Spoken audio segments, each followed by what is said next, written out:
नाज़रीन, आज जो है वो फाइनली वज़ीर-ए-आज़म इमरान ख़ान जो कोविड से सेहतयाब हो गए। आल्दो कि उन पर तनकीद हो रही है कि वो हफ़्ते के अंदर अंदर कैसे ठीक हो गए, लेकिन उन्होंने सेहतयाब होने के फ़ौरन बाद गिलगित बल्तिस्तान के लिए एक बहुत बड़ा पैकेज,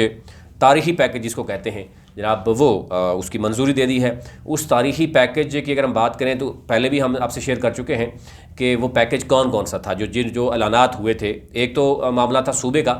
और सूबे के हवाले से सूबाई जो इस वक्त वहाँ हुकूमत है उसने करारदाद मंजूर कर ली है, और अब ये पहले मामला सेनेट में जाएगा और सेनेट के बाद कौमी असम्बली से होगा, और फाइनली गिलगित बल्तिस्तान को अबूरी सूबा जो है वो डिक्लेयर करने की बात की। इस हवाले से कुछ दिन पहले जो है वो 24 मार्च को ऐवान सदर में एक तकरीब थी। उस हवाले से हमारी जो गुफ्तगू है वो DGSPR मेजर जनरल बाबर, उनसे भी हमारी गुफ्तगू हुई थी इस हवाले से कि क्या सेटअप होगा गिलगित बल्तिस्तान का, कितनी जो है वो नेशनल असम्बली की कितनी सीट्स होंगी, सेनेटर्स कितने होंगे, और क्या ये जो इस वक्त असम्बली है वो जो 2023 में जो इलेक्शन होगा उसमें तहलील हो जाएगी या कंटिन्यू करेगी, GB कौंसिल का क्या बनेगा। इस पर पूरी कम्प्रीहेंसिव जो है वो आपके साथ शेयर करेंगे। फ़िलहाल ये बताता चलूँ कि वज़ीर-ए-आज़म इमरान ख़ान कोरोना वायरस से सेहतयाब होने के बाद उन्होंने सरकारी मसरूफियात शुरू कर दी हैं। उस सरकारी मसरूफियात में सबसे पहले उन्होंने गिलगित बल्तिस्तान के हवाले से जो मेगा प्रोजेक्ट्स थे, वहाँ के तारीख़ी प्रोजेक्ट्स थे, उनकी मंजूरी दी है। उस हवाले से वहाँ पर जो मौजूद थे, जो इस इजलास में गिलगित बल्तिस्तान के लिए जो तारीख़ी इजलास जो डेवलपमेंट पैकेज की मंजूरी दी है, उसमें सबसे पहले वज़ीर मनसूबबंदी असद उमर, जो जिनसे पूरी डिटेल जो है वो आपसे सामने रखेंगे कि बेसिकली कहाँ कहाँ पे क्या है, कितना जो है पैसा दिया जाएगा, और कौन कौन से ऐसे जो है वो पैकेजेस, मेगा प्रोजेक्ट पैकेजेस हैं और तारीख़ी पैकेजेस हैं कि इससे पहले सियासी जमातें नहीं दे सकी। उसमें वज़ीर ख़ज़ाना मोहम्मद हमाद अज़हर हैं, पहली मीटिंग है वज़ीर ख़ज़ाना बनने के बाद इनकी, और वज़ीर मवासलात आप जानते हैं मुराद सईद हैं, वज़ीर बराए इंफॉर्मेशन टेक्नोलॉजी अमीन उल हक हैं, क्योंकि टेक्नोलॉजी के हवाले से भी आपको पता है कि वहाँ पर इश्यूज़ हैं। वज़ीर आला गिलगित बल्तिस्तान और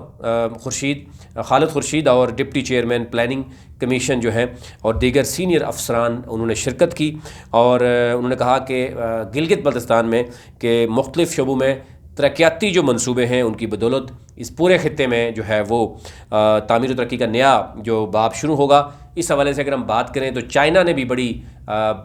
उसने भी इसको वेलकम किया कि गिलगित बल्तिस्तान को सूबा बनाना, फिर वहाँ पे तारीख़ी पैकेज का ऐलान करना और उसके बाद मंजूरी देना। और डेफिनेटली आप जब समझते हैं कि गिलगित बल्तिस्तान जो है वो कॉरिडोर है, जब हम CPEC की बात करते हैं, इस वक्त 2 बड़े डैम्स जो हैं वो गिलगित बल्तिस्तान में बन रहे हैं, और बाकी चीज़ें आप जानते ही हैं। लेकिन क्योंकि हम देख रहे हैं कि इससे पहले 20 मार्च को वज़ीर-ए-आज़म इमरान ख़ान का कोविड टेस्ट जो है वो मुस्बत आया था, तो अब आज उस हिसाब से 14 दिन पूरे नहीं होते। एक तो ये कहा जा रहा है कि वज़ीर-ए-आज़म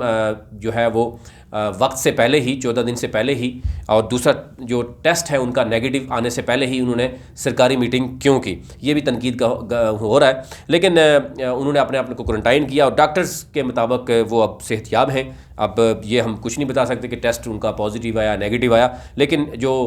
पहली मीटिंग हुई है उनकी, उस हवाले से हम आपको बताते चलें। अब जो वहाँ पर इंफॉर्मेशन टेक्नोलॉजी के अमीन अल हक वहाँ पे मौजूद थे, इसी तरीके से जो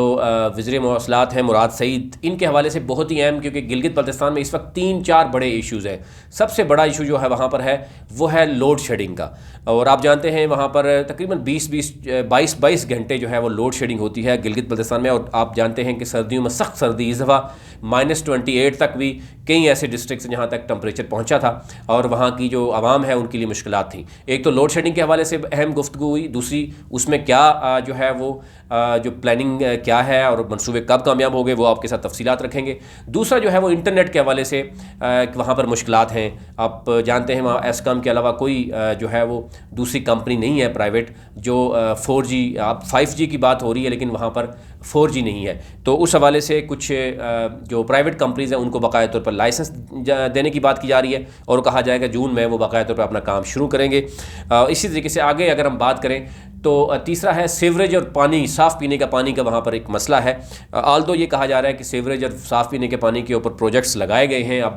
कब तक वो फ्रूटफुल होंगे ये कुछ भी कहना कबल वक्त होगा, लेकिन इसकी जो पूरी मुकम्मल डिटेल है वो मैं आपसे अलग से शेयर करूँगा कि